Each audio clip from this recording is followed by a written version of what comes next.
네, 오늘도 기업 공부 리포트를 통해서 확실히 분석해 보도록 하겠습니다. 보고보고 리포트로 금요일마다 함께 하는 분인데 정말 오랜만에 뵙는 것 같습니다. 리서치 아름의 김도현 애널리스트와 함께 할게요. 안녕하세요. 안녕하세요. 네.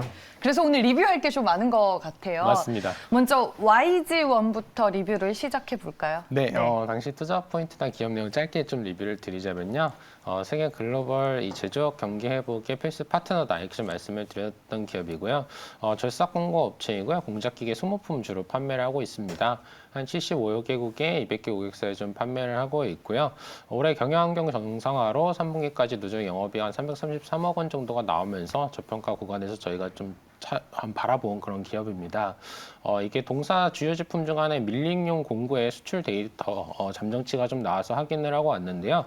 12월 잠정치가 좀 상당히 좋게 나와 있고 11월, 10월도 데이터가 좀 괜찮은 것 같아서 4분기에 또 좋은 흐름을 보일 것 같고 이런 부분들이 최근 주가 상승의 배경으로 좀 작용을 하고 있는 것 같습니다. 단기간으로 주가 상승이 좀 가파른 구간이었습니다. 하지만 저희가 말씀드렸던 적정 주가 9,700원은 글로벌 피어들의 올해 예상 퍼 16배를 보수적으로 적용한 11배를 적용한 값이기 때문에 현재 구간도 저평가 구간인 것은 맞고요.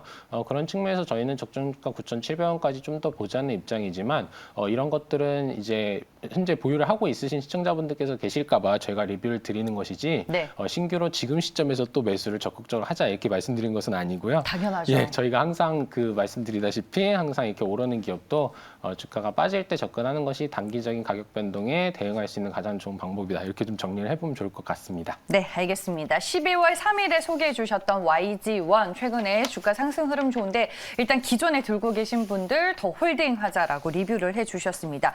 그리고 최근에 좀 하락폭이 있어서 시청자분들이 궁금해하실까 봐 리뷰를 하고 싶어 하시는 것 맞습니다. 같아요. 핑거 리뷰를 해볼게요. 네, 마찬가지로 간단히 리뷰 드리자면은 이제 메타버스를 이제 하나 보유하게 되는 그런 기업이고 이런 기대감으로 좀 저희가 주목을 해보자 이렇게 좀 소개를 드렸었고요. 핀테크 관련해서는 어떤 플랫폼을 구축을 하고 싶을 때 뭐 동사한테 이런 거 만들어주세요 하면은 다 만들어줄 수 있는 그런 기업입니다. 뭐 핀테크 원천 기술들을 워낙에 다 확보를 하고 있고 국내 주요 은행들의 스마트 뱅킹 구축을 다 진행을 했고 유지 보수를 하고 있는 그런 기업이고요. 최근에 이 독도버스와 관련해서 좀 업데이트를 드리고 싶은 내용이 한 3가지 정도로 좀 정리를 해볼 수 있을 것 같아서 오늘 좀 리뷰를 부탁을 드렸고요. 첫 번째로는 이 금융 메타버스에 대한 개념입니다. 기존의 스마트 뱅킹에서 할 수 있었던 뭐 계좌 이체나 이런 것들을 이제 메타버스에 실현을 하겠다. 사실 이런 느낌으로 좀 시장에 알려졌었는데 다시 찾아가서 이제 진행하시는 분을 뵙고 보니 그런 느낌보다 좀 더 큰 개념이더라고요. 일단 메타버스에서 진행을 하려는 것은 자체적으로 경제 시스템을 구축을 해서 그 안에서 이제 통용되는 도스라는 화폐를 기초 자산으로 하는 금융 상품들을 이제 제공하는 그러니까 그 뱅킹 서비스를 제공하는 역할을 이제 NH농협은행의 메타버스 지점이 수행을 하게 될 것이고요. 그렇기 때문에 이제 기존에 있던 뭐 달러나 이제 KRW 저희 이런 화폐들이 아니라 이제 그 디지털 자산을 통해서 뭐 디파이 서비스를 제공한다거나 하는 그런 뱅킹 시스템을 제공을 할 것이다. 이렇게 좀 저희가 업데이트를 드릴 수가 있겠고요. 두 번째로는 이 산업의 확장성입니다. 현재는 주로 은행이 좀 이런 역할들이 좀 부각을 받고 있는데 뭐 대표적으로는 카드사 같은 곳에서도 상당히 독도버스에 대한 관심이 높은 것으로 파악이 됩니다. 독도버스에서 좀 새롭게 좀 시범을 하고 싶은 그런 서비스들에 대한 니즈가 있고요.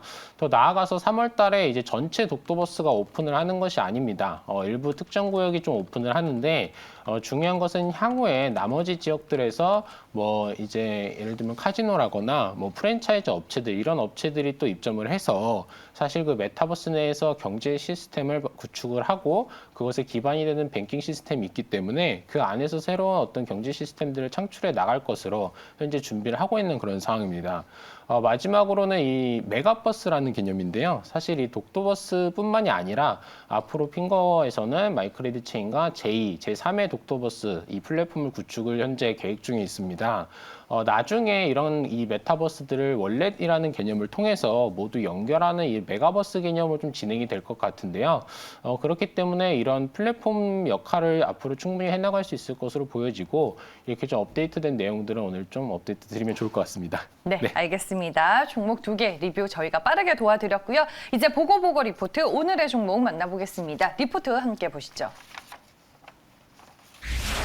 네, 데이터가 자원인 시대, 빅데이터 업체로 변화 중 이렇게 좀 제목을 지어봤습니다. 네, 종목이 엠브레인인데 네. 저한테는 정말 생소한 종목이거든요. 네. 어떤 기업이에요? 네, 사실 네. 온라인 마케팅 리서치 기업이고요. 사실 이 부분에 저희가 주목을 하는 것은 아니지만 이제 처음 들어보신다고 하셔서 드리는 말씀은 최근에 이 대선 지지도에 대한 기사들이 네. 나올 때 이 동사가 이 자료로 조사한 그런 정보들이 많이 인용이 되곤 합니다. 이렇게 좀 온라인 마케팅 리서치 기업이라고 좀 볼 수가 있겠고요.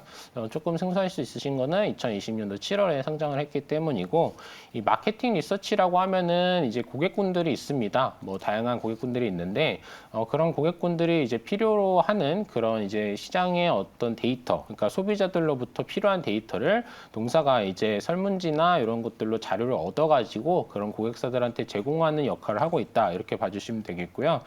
사실 업력이 상당히 오래된 기업입니다. 지난 23년 동안 이제 리서치 사업을 영위를 하면서 147만 명의 온라인 패널을 좀 보유를 하게 되었고요. 매년 한 1000여 개 정도의 클라이언트들과 한 5천여 개 정도의 프로젝트를 수행하고 있는 기업이다. 이렇게 봐주시면 좋겠습니다. 우리가 그 기사에서 많이 보던 뭐 한국갤럽, 뭐 맞습니다. 한국리서치, 네. 뭐 그거와 성격이 비슷한 회사. 네, 그런 봐요. 것들이 동사의 경쟁사라고 봐주시면 되겠습니다. 아, 그렇군요. 네. 근데 리서치 기업이 과연 성장성 관점에서는 매력이 충분할지 네. 그게 좀 궁금하거든요. 네, 사실 네. 일반적으로 다른 업체들 보면 연평균 한 3% 정도 성장을 하면서 좀 매력적이지 않다라고 하는 의견 충분히 그러실 수 있는 의견인데요. 네. 동사 같은 경우에는 다만 지난 4년간 연평균 한 10%씩 성장을 이어오고 있습니다. 올해도 최대 실적을 좀 경신할 것으로 보여지고요. 그 배경을 좀 말씀을 드리자면은 아무래도 이제 이전에는 오프라인에서 이런 리서치를 많이 수행을 했지만 사실 요즘은 이렇게 좀 종이로 하는 거에 좀 이렇게 좀 조사를 하는데 어려움도 많고 사실 수익성이 좋지도 않고요. 온라인 리서치를 변화하는 시대적 흐름에 잘 대응을 해서 온라인 리서치 쪽에서 가장 높은 성장성을 좀 보이고 있고요. 현재 온라인 리서치 매출 비중이 어느새 50%를 넘기고 이제 기존의 그런 개념들을 대체를 하고 있고 또 온라인으로 하다 보면 이렇게 영업 레버리지가 좋을 수밖에 없죠. 사실 동사 같은 경우에는 이런 온라인 리서치 플랫폼을 가지고 있다 이렇게 좀 봐주셔도 되겠고요. 이런 플랫폼에 기반해서 성장을 이어가고 있고 다른 산업군 내의 다른 기업과 차별화된 바탕으로 이제 성장을 이어가고 있다 이렇게 좀 말씀을 드릴 수가 있겠습니다. 온라인 리서치 기업은 진입 장벽이 또 낮은 편이지 않을까라고 생각하시는 분들도 있을 것 같은데 네. 이 회사만이 가지고 있는 경쟁력은 그러면 뚜렷하게 뭐가 있을까요? 네, 사실 그 부분을 네. 가장 핵심적으로 말씀드리고 싶은데요. 동사 같은 경우에는 한 147만 명의 이 조사 패널이 있다 이렇게 좀 말씀을 드렸었는데 이 조사 패널을 좀 구분되는 개념을 좀 말씀을 드리고 싶은 게 언제든지 조사에 참여할 인원으로 동사가 자체적으로 보유하고 있는 그런 인원들입니다. 연간 한 10만 명 정도씩 좀 증가를 하고 있는데요. 동사가 창립 후에 23년간 이 조사 패널을 확보하는 데 상당히 총력을 기울여 왔고요. 따로 전담 부서도 만들어 놨고 이런 부분들이 사실 경쟁력이 되는 게 이제 아무래도 이 설문지 조사를 하실 때 나가라 다 나가라 혹시 들어보셨나요? 네, 설문지 조사를 대충 하고 뭐 그 필요한 상품만 얻어가고 이런 그 조사자분들도 많이 있는데 동사 같은 경우에는 이제 이제 히스토리에 기반해서 연결된 리서치를 제공을 해주면 기존에 이제 제공하는 상품보다 뭐 10배의 금액을 현금으로 지불한다든지 이렇게 좀 고객들과 신뢰도를 쌓기 위한 과정을 거쳐 왔습니다.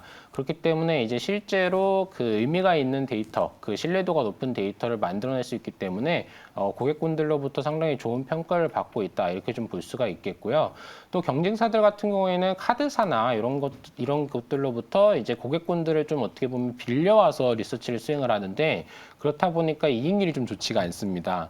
경쟁사들은 보통 한 6에서 7%의 이익률이 나온다면 동사 같은 경우는 14에서 15% 정도까지 나오기 때문에 이런 것들이 동사가 보유하고 있는 패널의 경쟁력이고 이 부분이 특히나 이제 경쟁력이다 이렇게 말씀드릴 수 있겠습니다. 네, 오늘 이제 엠브레인이라는 종목을 소개하시면서 리포트에 네. 빅데이터 업체로 변화 중이다라고 표현을 하셨던데 네. 빅데이터 기업으로 변화 중이라면 어떤 부분을 우리가 주목해서 봐야 되는 거예요? 네, 일단 빅데이터 네. 상품 두 가지 정도 좀 말씀을 드리면요. 현재 좀 시범 사업을 진행 중인 게 있는데 있는데 패널 빅데이터 상품입니다. 이 한 147만 명 중에서 이제 개인정보 제공에 동의한 10만 명 정도의 뭐 앱 이용 정보라거나 결제 정보라거나 뭐 방문 이용 정보 이런 것들을 활용을 해서 가공을 해서 클라이언트한테 좀 제공을 하는 서비스이고요. 이와 별개로 이제 구매 빅데이터 상품을 올해 출시를 할 예정인데 뭐 이제 소비자의 온라인 오프라인 구매 영수증 이 바코드를 제공을 하면서 시장 점유율을 좀 제공을 하게 되는 그런 서비스가 되겠습니다. 사실 이런 서비스에 집중하기보다는 이런 서비스들을 할 수 있는 배경에 저희가 집중을 해야 하는데요. 동사는 이제 147만 명의 패널을 보유를 하고 있기 때문에 그 패널들에 기반을 해서 이런 신규 사업들을 추진을 해나갈 수 있다. 이런 관점에서 좀 봐주시면 되겠고 앞으로 이 데이터가 결국에는 이제 또 다른 자원이 되는 시대입니다. 시대가 워낙 급변하다 보니 이런 정보들을 잘 가공을 하고 수집을 해서 가공을 할 수 있는 업체가 좀 성장을 이어갈 수 있는 모습 보일 수 있지 않을까 하는 판단입니다. 네, 알겠습니다. 그러면은 우리가 이제 전체적인 시장도 한번 봐야 될 것 같아요. 국내 네. 리서치 시장 규모는 지금 어때요, 현황이? 숫자가 나와 있는 게 있어서 말씀을 드리자면 네. 한 8천억 원 정도의 시장 규모라고 좀 하고요.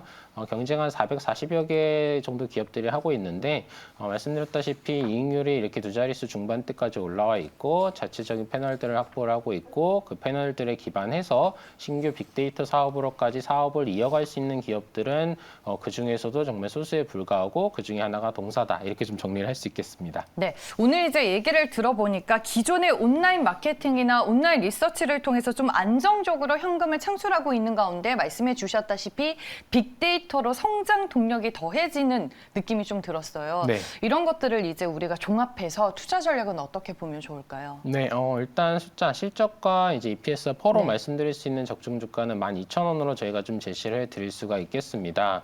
시가총액은 작지만 성장성이 확인이 되고 비즈니스 모델이 안정적이고 확장성까지 확보를 하고 있다는 점에서 주목을 해보자는 입장이고요.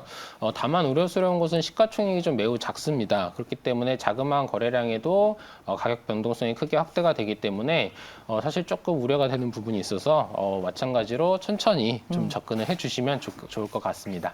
네, 알겠습니다. 시총이 작다라고 말씀해 주셔서 제가 확인을 해보니까 전일 종가 기준으로 시총이 796억 원입니다. 네. 주가 변동성이 좀 다소 클 수 있기 때문에 조심스럽게 접근을 하자라고 말씀해 주셨고 분할 매수 꼭 지켜주시길 바라겠고요. 적정 주가 12,000원으로 오늘 제시를 해주셨습니다. 보고보고 리포트 오늘은 엠브레인에 대해서 저희가 알아봤고요. 지금까지 리서치 아름의 김도윤 애널리스트와 함께했습니다. 고맙습니다. 감사합니다.